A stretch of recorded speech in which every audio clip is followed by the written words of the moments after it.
खूबियाँ, तवाफ़ुक़ और जमातबंदी का पाठ नंबर 1 आज हम देखेंगे। जमात हफ्तुम के तमाम तलबा और तालिबात सबक नंबर 1 निकालिए और ज़रा याद कीजिए किन किन ख़ुसूसियात से जानदारों का तनु मालूम होता है, यानी अलगपन मालूम होता है।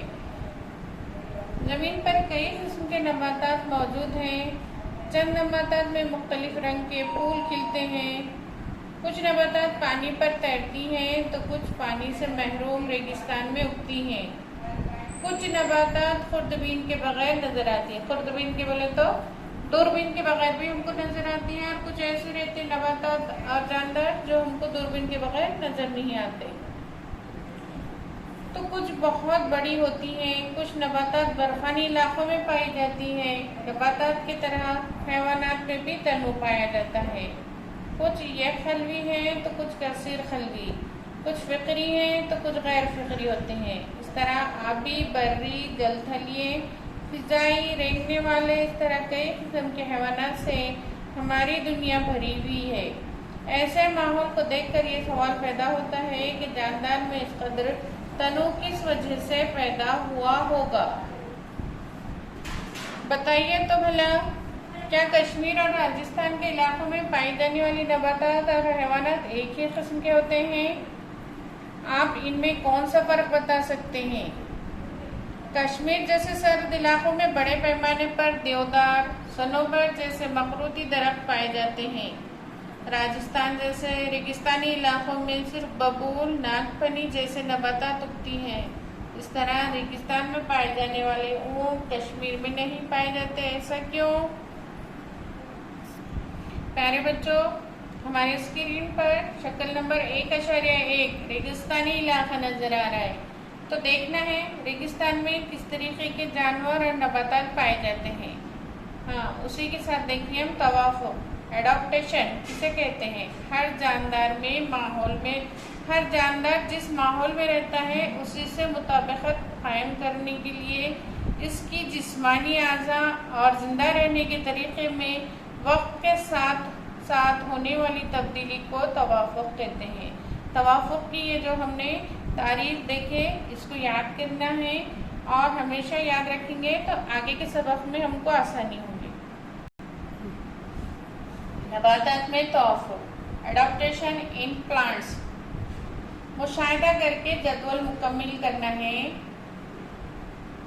आपके माहौल में पाई जाने वाली दूसरी नबातात की मुख्तलिफ मिसालें शामिल कीजिए। तो देखो बच्चों, यहाँ पर नबातात के नाम दिए हुए हैं। कमल है, नागफनी, बरगद। कमल का मिस्कीन रहने की जगह क्या है? पानी है। और जड़ की किस्म कैसी है? रेशेदार। पत्तों की खुसूसियत गोल, फैला हुआ, बड़ा, मोमी तह का है। और तने की खुसूसियत कैसा है? बसाला है। तो अब नागफनी और बरगद, ये दो हमारे सामने मिसाल दी गई है। इनका मिस्कीन, जड़ की किस्म, पत्तों की खुसूसियत और तने की खुसूसियत आपको लिखना है। ये होमवर्क है आपका। आबी नबातात में तवाफ़ुक़, एडॉप्टेशन इन एक्वेटिक प्लांट्स। आपके इलाके में नदी, नाले, तालाब, झील जैसे आबी ज़खायर का मुशाहिदा कीजिए। बर्री और आबी नबातात में आपको क्या फ़र्क नज़र आता है, ये करना है आपको। मेरे बच्चों, शक्ल 1.2 आबी नबातात है, इसको देखिए और बाजी जो पढ़ा रहे हैं उसको गौर से सुनिए तो इंशाल्लाह सबक हमको समझ में आएगा। आबी ज़खायर में पाई जाने वाली नबातात में चंद नबातात की जड़ें तह नशीन मिट्टी में मजबूती से गड़ी हुई होती हैं। इनके तने पानी में डूबे हुए होते हैं, जबकि पत्ते और फूल पानी पर तैरते रहते हैं। कुछ नबातात जड़ों के साथ पानी पर तैरती हैं। पानी की तह में देखने पर वहाँ भी कुछ नबातात नजर आती हैं। कंवल, आबी संबल जैसी नबातात की डंठलें नर्म, खोखली और लचकदार होती हैं।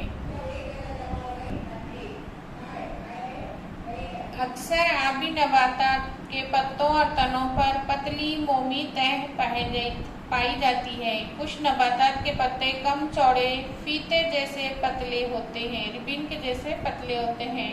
اس لیے نباتات پانی کے تیز بہاؤ کو برداشت کر سکتے ہیں۔ پتوں کے ڈنٹل اور تنوں میں پائے جانے والے ہوا کے خانے ان نباتات کو تیرنے میں مدد دیتے ہیں۔ ہمیں شکل میں نظر آ رہا ہے کنول کا ڈنٹل ہے، کنول کے ڈنٹل کے اندر ہوا کے کیا ہے سوراخ موجود ہے، اور کنول کا پھول جو ہے پانی پر تیرتا ہوا نظر آ رہا ہے۔ آئیے غور کریں، اروی اور کنول کے پتوں کی سطح سے پانی کیوں پھسلتا ہے؟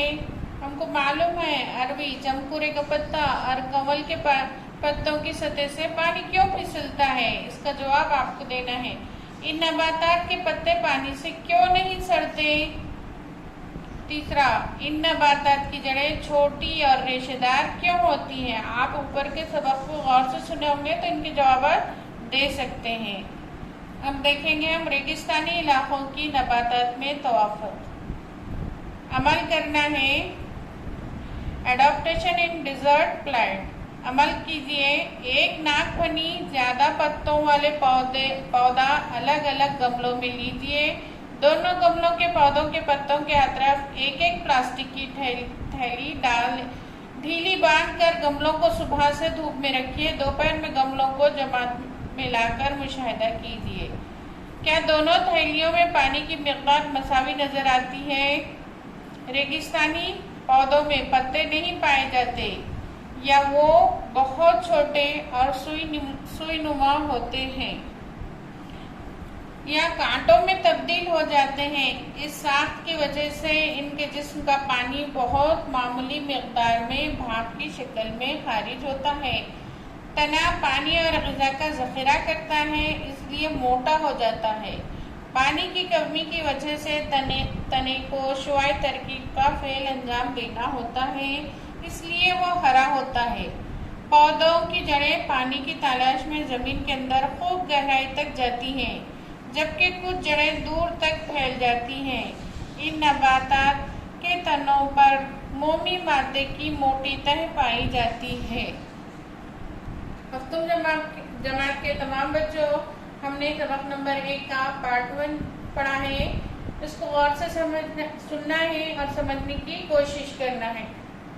اور ہمارے اسکول کا چینل ہے Surya Urdu primary school, online education کو لائک شیئر کرنا ہے۔ انشاءاللہ آگے کے ویڈیو میں ملاقات ہوگی۔ اللہ حافظ۔